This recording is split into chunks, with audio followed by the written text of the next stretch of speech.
The new S-Class, the new luxury, brought to you by Mercedes-Benz.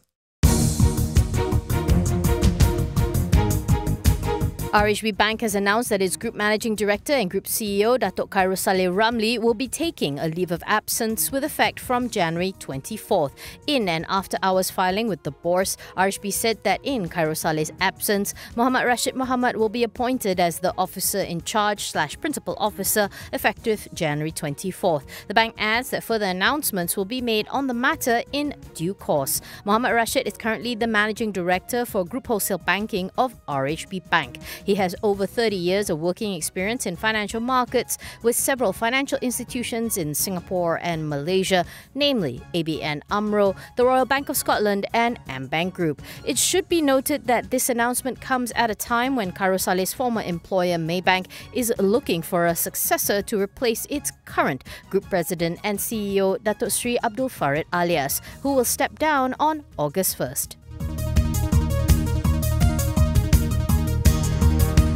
The sale of bus and flight tickets for the Land and Air Vaccinated Travel Lane initiative between Malaysia and Singapore, which was temporarily suspended on December 23rd, is reopened with immediate effect on January 21st. However, Health Minister Khairi Jamaluddin said the quota for bus and flight tickets had been reduced by 50% from the existing capacity for the land and air routes, Bernama reports. But he explained that for passengers who had purchased tickets for travel dates after January 20th, 2022, before the announcement of the suspension of the ticket sales was made, they are allowed to continue using the VTL initiative according to the earlier quota. According to Khairi, the decision to reopen ticket sales for the two VTLs was made following the result of a risk assessment that was carried out based on the current COVID-19 situation in the two countries. On December 23rd, Malaysia and Singapore temporarily suspended the sale of air and land VTL tickets until January 20th following the threat of the Omicron COVID-19 variant. Khairi says the timeline of an increase in the quota for land and air VTL ticket sales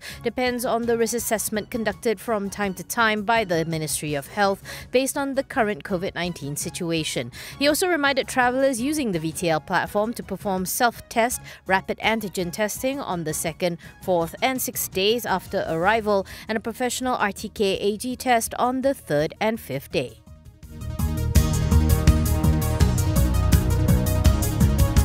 Despite being loss-making in FY20, Genting Malaysia still paid a hefty dividend of 14.5 cents per share, which amounted to 1.13 billion for that financial year. However, analysts are expecting lower dividends for FY22 as the company recovers from the COVID-19 pandemic. TA Securities Research Analyst Tan Kam Ming doubts that Genting Malaysia will continue to pay large dividends in FY21 and FY22 because the company may need to improve its gearing. Tan told TheEdgeMarkets.com giving generous dividends may deteriorate their ratings and they don't want those affected as it will have serious implications on earnings. For the first 9 months of FY21, Genting M almost halved its net loss to 1.12 billion despite revenue shrinking. However, the group has not declared any dividend for FY21. According to its FY20 annual report, Genting Malaysia's gearing ratio was 41% compared with 37% as at FY19. The group's capital expenditure for FY20 stood at 1.4 billion, incurred mainly for development works relating to Genting Integrated Tourism Plan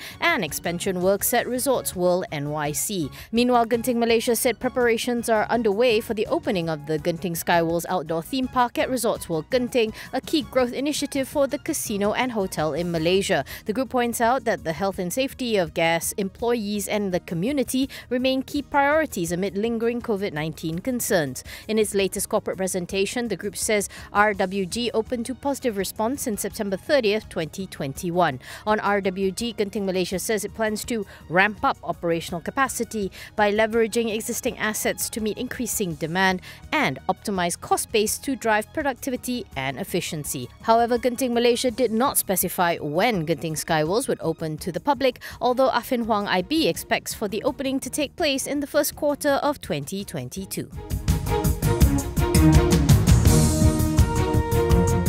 SITA Digital saw its net profit for the fourth quarter of FY21 drop by 8.6% year-on-year to 11.78 million, due mainly to higher administrative expenses. This was despite revenue for the quarter improving to 38.8 million from 34.5 million previously, as Bank Negara allowed free access to its Central Credit Reference Information System database. The group still declared a third interim dividend of 0.33 cent per share.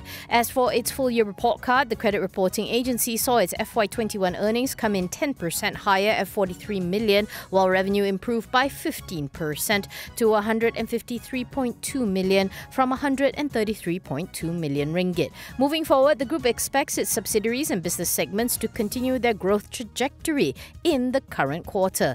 SITA says that it will also continue to look for opportunities within the Asia-Pacific region as well as within Malaysia for investment. Barring any unforeseen circumstances, SITA is optimistic that the medium to long-term outlook for the group is positive, with potential upside through expansion into new verticals. Malaysia's inflation, as measured by the Consumer Price Index, increased 3.2% in December 2021 from a year earlier, mainly due to the rise in food and fuel prices and on base effect, the Department of Statistics Malaysia said on Friday. The CPI's 3.2% year-on-year increase in December 2021 had partly contributed to the nation's leap into an annual 2021 inflation at 2.5% compared to a 1.2% deflation in 2020 as the country contended with factors including heavy rain-driven food supply shortage, which led to the increase in prices of vegetables and seafood, according to the DOSM. The increase also surpassed the average inflation for the period 2011 to 2021. The setting of unleaded petrol RON95 ceiling price by the government starting March 2021 at RM2.05 was the main contributor to the increase of the annual inflation rate. Other factors that contributed to the increase in inflation included the rise in chicken prices above the 2020 average price, and that was due to the increasing global prices of grains that drove up chicken feed prices. In addition, the termination of electricity discounts in Peninsular Malaysia, which was implemented throughout 2020, also exerted upward pressure to the national inflation for 2021.